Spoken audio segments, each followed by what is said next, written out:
Hi, Shaman Weaver Sheila Baker here. So I was thinking about what to talk about, and I was going through all these subjects, smudging and this and that, and then it occurred to me that really what I'm passionate about right now is being fearless, and what I'm talking about is I'm doing a challenge because I think it's time for all of us to just suck it up and to become fearless. And it doesn't have to be over something huge. We're not going to, well, maybe we will overthrow the government, but let's just come together for this challenge and become fearless. If you think about the things in your life that are causing you fear, hi Cindy, I know fear is a terrible thing, but I'm going to help us think about it differently, because when we think about something differently, we tend to do something different with it. Let me see if I can come up with oh, yes. Okay. So um, here's a tip for all of us. I was a nurse, so I studied physiology, and I was a yoga teacher, so I learned about that. As a dance movement therapist, I needed to know about how the body works. Physiologically, the body has exactly the same response to fear as it does excitement. So, a little mind hack is that when you notice yourself, I call it being jiggy, like you're like, oh, I'm all scared about that. And you don't even necessarily know what the about that is. Then call it, first of all, jiggy. And then that's a little mind hack. Your mind goes, what the hell is jiggy anyway? And you'll feel it, you know what it is, so that feeling then the energy gets pulled out of that. We don't go into lockdown about, oh, this is fear, and therefore I'm going to, think about what happens. Your heart races, I kind of contract in. So that means all of my blood vessels are also contracting in, which means that my blood pressure goes up. So all of these things happen. You get a little sweaty and that kind of thing. The same thing happens in excitement. So science has told us that there's no difference. The mind doesn't know the difference between what we imagine and what is real. So I'll give you a really wonderful thing that you can do every night, and you'll be more fit for it. When you're going to just before you're going to go to sleep, tell yourself that you're going to go on a run or you're going to work out, and imagine yourself doing this. So I used to run, jumping jacks, but whatever it is for you, and see yourself doing that. When you see yourself doing that, then notice that you feel better in the morning when you wake up. You feel like, oh, I've got more breath. I can take better care of myself.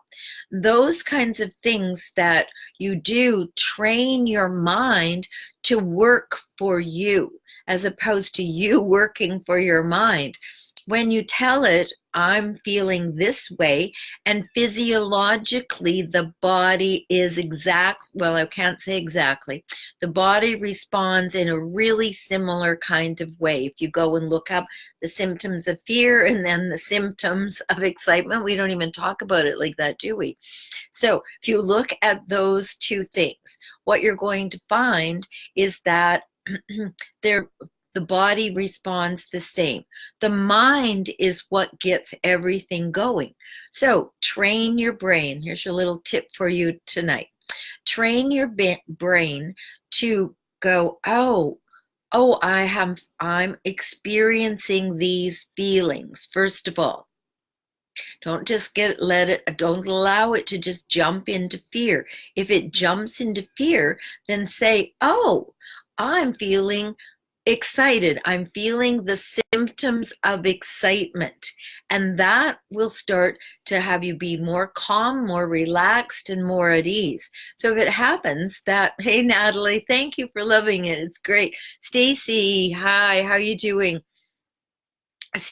Tiffany, nice to see you. I haven't seen you for ages. I use your gemstone book all the time. Thank you for that. And hi, Travis. So what I'm talking about tonight is fear. Um, and we are fed daily on fear. Most people, when they get up in the morning, they pop on the TV or they turn on something so they can, get in touch with what's going on. They look at the Weather Channel, whatever. But all of that inundates us with a state of anxiety where we're inundated with this. So a very wonderful thing to do. If you want to see what the weather is, open your door, walk outside. You don't need the Weather Channel to tell you that.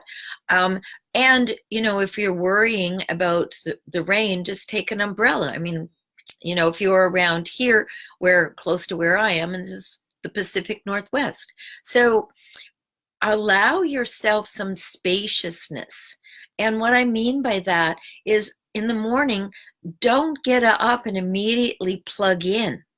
Give yourself 5 minutes at least, 10 if you're being really nice to yourself, before you start looking at, what's going on out there. Because at this moment in time, part of what's going on is extreme agitation.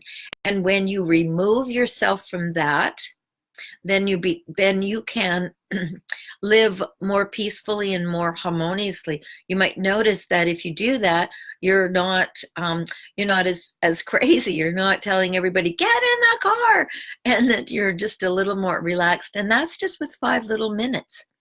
So what we're going to do over the course of this 5 days is we're going to pull apart fear like it's a ball of string. Right? We're going to look at what does it really mean in our lives? Where is it useful? How can we master fear and use it as a tool, as opposed to it using us as a tool? These things that we'll learn, you'll be able to use them for the rest of your life.